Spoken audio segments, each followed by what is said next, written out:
नमस्कार मित्रों। जब भी आप पौराणिक संदर्भों में थोड़ा सा दूर तक आगे जाएंगे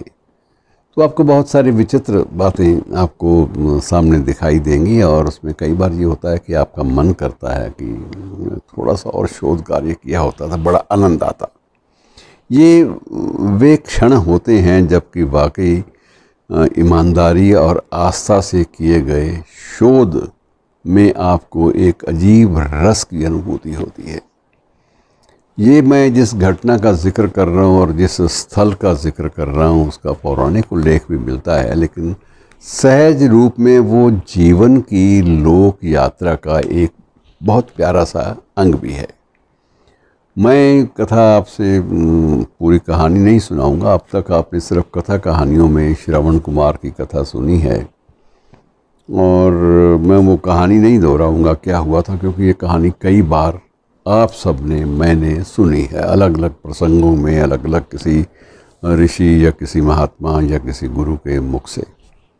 उन बातों को दोहराने का कोई औचित्य नहीं है। अमृतसर, अब ये बात थोड़ी सी जो है ना शोध से प्रकट होती है कि अमृतसर के पास ही एक स्थान है अजनाला। अजनाला के पास ही एक छोटा सा कस्बा है और उस कस्बे में एक पता नहीं कब से एक खंडर है और खंडर में एक समाधि है और कहा यही जाता है, कहा क्या उसको समाधि का महत्व ही इसी बात से है कि ये समाधि श्रवण कुमार की है। श्रवण कुमार जो कांवड़ यात्रा और सारी चीज़ें अपने माता पिता को अपनी वो कांवड़ में बैठाकर तीर्थों की यात्रा कराने वाला, वो पंजाब के एक छोटे से कस्बे में आकर वो दशरथ के तीर का भूलवश चलाए गए तीर का शिकार होता है। और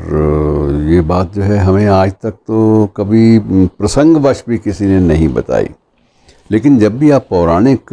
संदर्भों का अध्ययन करेंगे तो आपको कहीं ना कहीं एक ठीक ठाक आपको स्थान भी मिल जाएगा। और जब ठीक ठाक स्थान मिलेगा तो उसके बाद यह है कि आपकी अभिरुचि बढ़ेगी कि ये सारे के सारे पात्र किसी ने गढ़े नहीं हैं, ये हमारे सामान्य जीवन का एक भाग थे।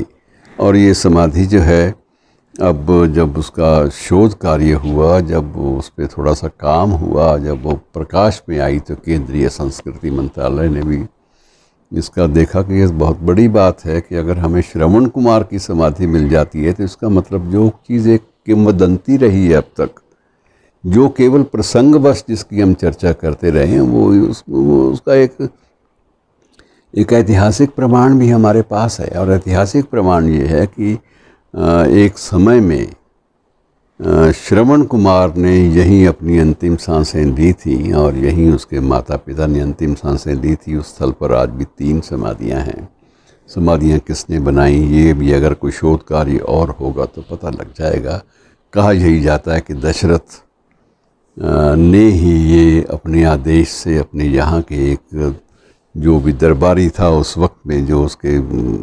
प्रशासन का एक प्रतिनिधि था, उसे आदेश दिया था कि ये भूल मुझसे हुई है और ये प्रायश्चित मैं करूँगा। इसी स्थान पर निर्माण का आरंभ मेरे हाथ से होगा, पहली ईंट मैं लगाऊंगा। और न जाने क्या क्या उल्लेख इस स्थल के बारे में, इस पूरे कथानक के बारे में मिल जाते हैं। अब केंद्रीय संस्कृति मंत्रालय को लगता है कि ये तो एक हमारे लिए करिश्मा हो गया। अब ये बात अलग है कि बाद में अधिकारी जन कहें कि इसकी देख रेख के लिए हम लोग कर भी लगाएंगे, टैक्स लगेगा, ये करेंगे वो करेंगे, जो भी होगा वो बातें अलग हैं, उन पर आप चर्चा छोड़ दीजिए। क्योंकि ये छोटी छोटी क्षुद्र चर्चाओं में हम लोग पढ़ेंगे तो जो उसका मूल जो महात्म्य है घटना का या उपलब्धि का, उसको भूल जाएंगे। वो कहीं हाशिए में पड़ी होगी और हम लोग ठेकेदारों के निर्माण के घपले और उन चक्रों में पड़ के भ्रष्टाचार के आरोपों में जो मूल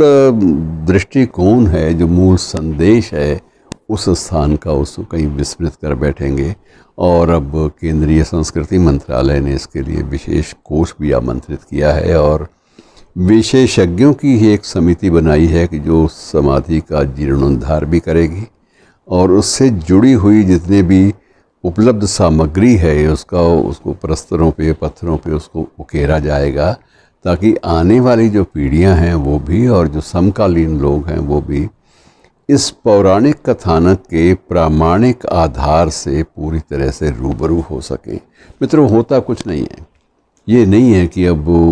बन गया तो हमारे को पुण्य जो है वो हमें जाग पड़ेंगे। होता सिर्फ यह है कि जो व्यक्ति पढ़ता है उसके मन में कहीं ना कहीं ये आता है कि अगर माता पिता असमर्थ हैं। कहानी का संदेश क्या है श्रवण कुमार की कथा का? यही है ना कि अगर आपके माता पिता एक ऐसे चरण में पहुंच चुके हैं जहां से वह किसी भी तीर्थाटन के लिए या किसी अन्य यात्रा पे निकल ही नहीं सकते, या उनके मन की बहुत सी जो भावनाएं हैं जो बलवती हो रही हैं, जो कुलबुलाती हैं, और जीवन के वे ऐसे मोड़ पर पहुंच चुके हैं जहां से उनके लिए कुछ भी संभव नहीं है, तो ये एक अच्छा सुखद निर्णय होता है कि उनके लिए कुछ किया जाए, और कम से कम इतना तो किया जाए कि आने वाली पीढ़ियों और वर्तमान पीढ़ी के लिए कोई एक संदेश जो है वो स्थायी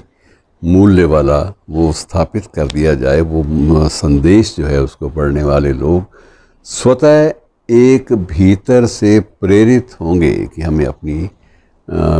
जो वरिष्ठ पीढ़ी है उससे किस प्रकार का व्यवहार करना चाहिए। और इससे जैसे अब आजकल जो स्थिति है, जितने भी सर्वेक्षण हो रहे हैं बताते हैं कि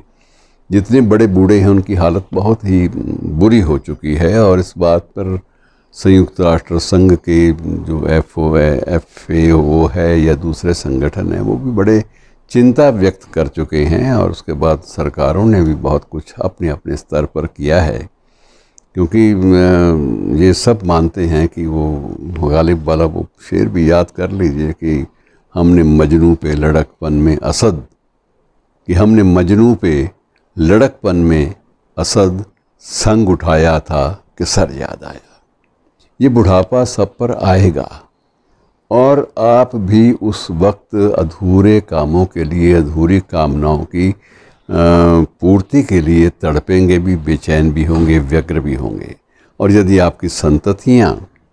आगे इस रूप में हैं, स्थिति में हैं कि वो आपको व्यग्र ना रहने दें, आपकी हर इच्छा की पूर्ति, जिसकी पूर्ति आप स्वयं नहीं कर पा रहे, उसकी इच्छा की पूर्ति अगर आपकी संततियाँ करती हैं,